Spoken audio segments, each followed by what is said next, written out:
I was sipping on my second cup of black coffee when my phone lit up, vibrating against the glass desk.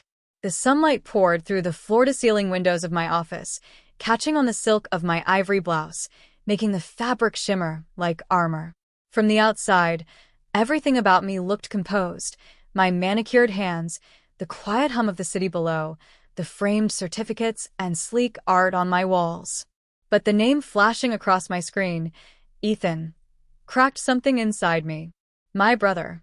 After years of silence, his voice was the last one I expected to intrude on my carefully curated morning. I let the phone buzz a few seconds longer than I should have, staring at the bold letters as memories clawed their way back. The smell of smoke. The sting of betrayal. The night my family tried to take what wasn't theirs, and when I refused, they burned it down. I pressed answer, my hand steady though my pulse wasn't. Hello. My voice was smooth, almost detached, though a storm gathered in my chest. Sarah, he said, breathless. Just hearing him say my name was enough to pull me back to that younger version of myself, the one who shook when they demanded I split my hard-earned success in half, as if I owed them my very soul. I leaned back in my chair, eyes on the skyline. Successful. Independent. Untouchable, or so I thought. Because his call meant the past wasn't done with me yet. Back then, I wasn't sitting in a glass tower. I was 24, living in a modest two-bedroom house in Ohio, barely piecing together my independence. That little house was my pride. Every paycheck, every extra shift, every ounce of energy had gone into it. It wasn't just a roof over my head. It was proof that I could stand on my own, away from the chaos of my family. But to them, my success was never really mine. It started one evening, the summer air heavy with humidity. I'd just set down a plate of spaghetti when my parents and Ethan showed up unannounced. The kitchen light buzzed faintly above us as they crowded around the small table. You should give half of it to your brother, my mother said flatly, as if she were talking about splitting dessert. He needs a fresh start. Ethan leaned back in the chair, arms crossed, waiting for my answer like it was already decided. My throat tightened. Half of what? The house? My savings? I worked for this. Alone. Dad's jaw clenched. Family shares, Sarah. That's how it works. Don't be selfish. Selfish. The word stung. My hands trembled under the table, fingers digging into my jeans. I wanted to scream, to remind them of the nights I skipped meals, the mornings I woke before sunrise, the way I clawed my way toward stability while they looked the other way. When I refused, their silence curdled into something darker. Weeks later, I came home from work and smelled it before I saw it. Smoke. My chest tightened as I ran toward the house, the windows glowing orange, flames swallowing the walls I had painted, the curtains I had sewn, the dreams I had carefully pieced together. Neighbors were outside, calling 911, but all I could do was watch as everything I'd built turned to ash. The fire department later ruled it suspicious. I didn't need an investigation to know the truth. That night, sitting on the curb with my knees pulled tight to my chest, I felt utterly alone, betrayed by the very people who should have protected me. And yet, somewhere under the grief and rage, a seed of resolve took root. I reached into my pocket and felt the cool metal of my grandmother's locket. She'd once told me, when they try to break you, let it harden you instead. So I wiped my tears, lifted my chin, and decided. If they wanted to burn me down, I would rise from the ashes, stronger, untouchable, unstoppable. Starting over felt like being dropped in the middle of the ocean with no land in sight. For weeks after the fire, I slept on a friend's couch in Cleveland, my few belongings stuffed in a duffel bag. My bank account was nearly drained, my heart bruised, and the bitter taste of betrayal clung to me like smoke. But every night, before I closed my eyes, I held that silver locket in my hand and whispered my grandmother's words like a prayer. Let it harden you instead. The first real step forward came in the form of a woman named Linda Harper. She was a sharp, no-nonsense business consultant I met at a networking event I almost didn't attend. I still remember how my palms sweated as I introduced myself, stumbling over the words, "I'm trying to start something of my own." Linda didn't laugh. Instead, she studied me for a long moment and said, "Good. Trying is where everyone begins. Tell me what keeps you up at night, and we'll start there." Her belief in me was like oxygen. I threw myself into work, taking classes in accounting, marketing, and management, often staying up until dawn with red eyes and coffee-stained notes. There were nights when self-doubt crushed me, when I thought maybe my family had been right, that I wasn't enough, that I didn't deserve more. But then I'd remember the flames, the smell of my dreams turning to ash, and I'd push harder. The small wins began to trickle in. My first client was a local bakery that needed help with bookkeeping. I stayed up 3 nights straight balancing their ledgers, and when they handed me a modest check, I cried in the privacy of a bathroom stall. That check felt heavier than gold. It was proof. From there, the wins grew. A second client, then a third. Word spread quietly, and soon I was managing accounts for small businesses across Ohio. I learned to negotiate, to read contracts, to walk into rooms where no one expected me and leave with respect. Each success was a brick, and slowly, I built something sturdier than the house I had lost. But I kept it hidden. To the outside world, especially to my family, I remained just getting by. On social media, I posted pictures of coffee mugs and sunsets, never office spaces or client dinners. If my mother asked, I'd say, "Things are fine. Just working." I gave them nothing to envy, nothing to demand, nothing to burn. In truth, I was becoming a woman they wouldn't recognize. A woman who drove late nights to pitch meetings, who signed contracts with trembling hands but steady eyes, who started to understand that success wasn't just money, it was power, freedom, the ability to never again beg for someone's approval. By the time I turned 30, I wasn't just surviving. I was thriving, quietly, secretly, building an empire brick by brick. And every time I walked into my office, I'd run my thumb over that locket at my neck and remind myself, this isn't for them. This is for me.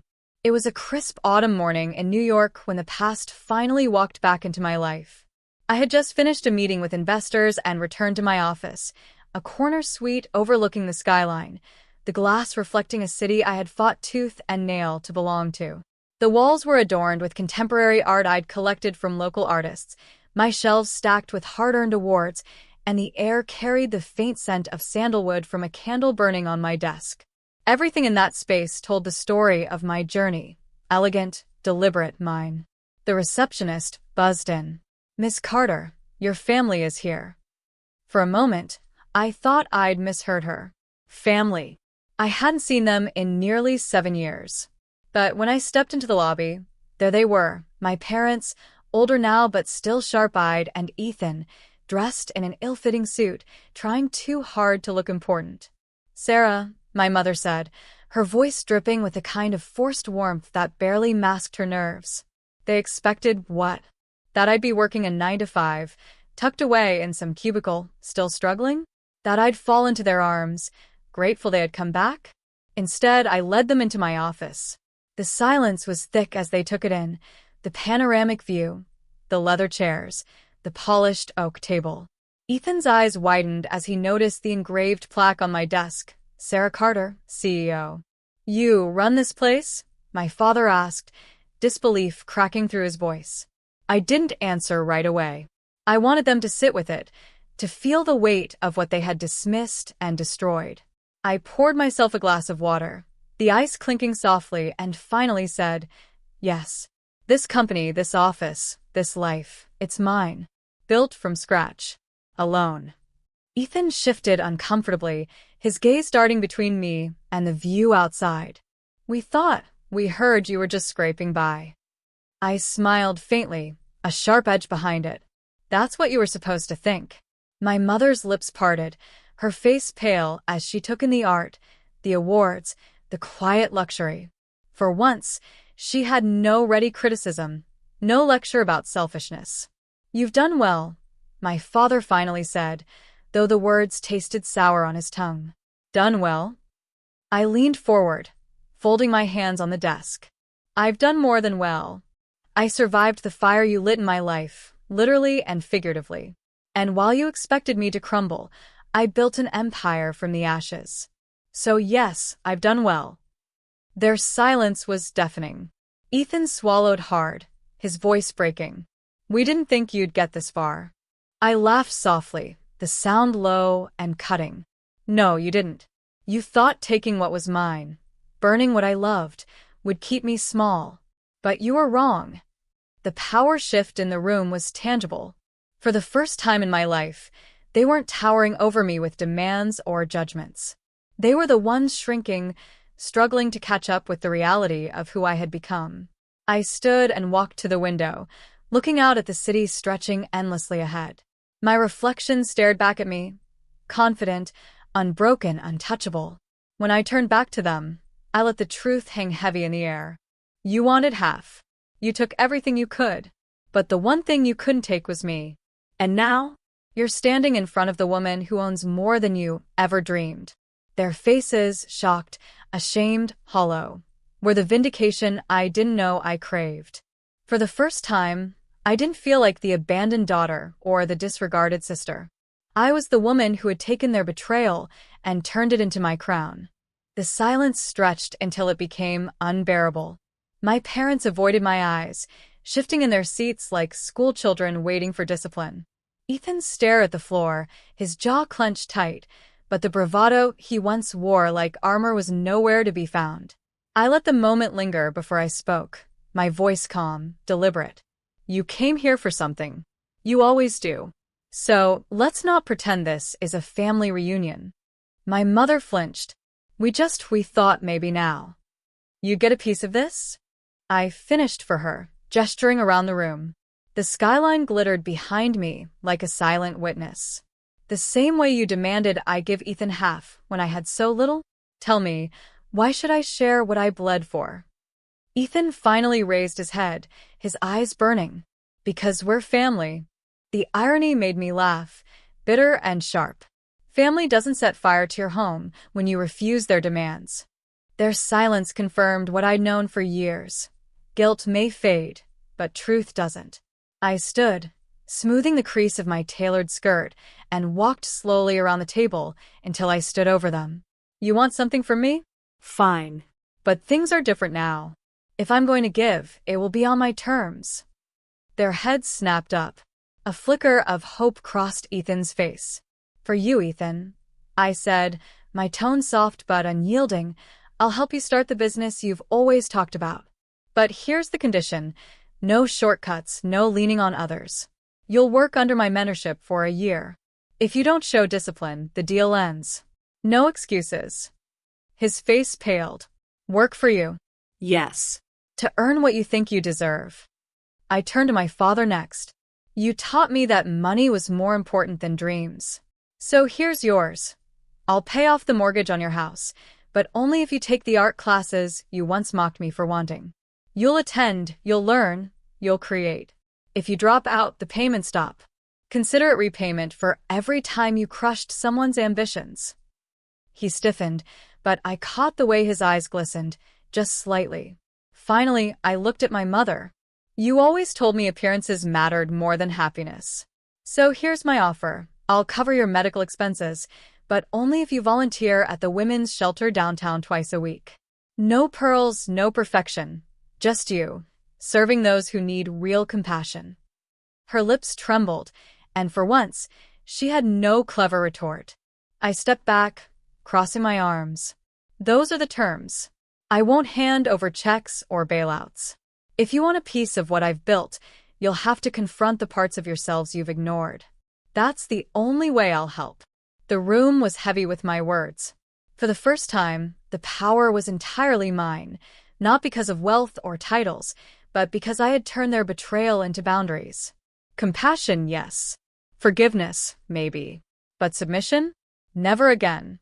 They didn't answer right away. The silence hung between us like a fragile bridge, one they weren't sure they could cross. I could see the storm of emotions flickering across their faces, shame, resistance, but also something I never thought I'd see in them, the first spark of accountability. Weeks passed after that meeting, and slowly, the conditions I had laid out began to take root. Ethan showed up at my office on a Monday morning, sleeves rolled up, eyes darting nervously as he asked where to start. I put him on the lowest rung, handling invoices, spreadsheets, coffee runs. He grumbled at first, but by the third week, I caught him staying late, poring over contracts with a seriousness I'd never seen before. My father, to my astonishment, enrolled in a local art workshop. The man who once told me dreams were a waste of time now spent his evenings smudged with charcoal, sketching bowls of fruit. When he shyly handed me one of his first drawings, I felt something loosen in my chest, resentment giving way to a softer ache. And my mother, for all her pride, she went to the women's shelter. At first, she stood stiffly, as if she didn't belong. But when I visited weeks later, I found her holding a little girl's hand, braiding her hair with a gentleness I hadn't known she possessed. She looked up at me, and for the first time, her eyes didn't judge. They pleaded for understanding. I realized then that the fire hadn't just destroyed my house. It had burned down the illusions I once clung to, that family love was unconditional, that blood always meant safety.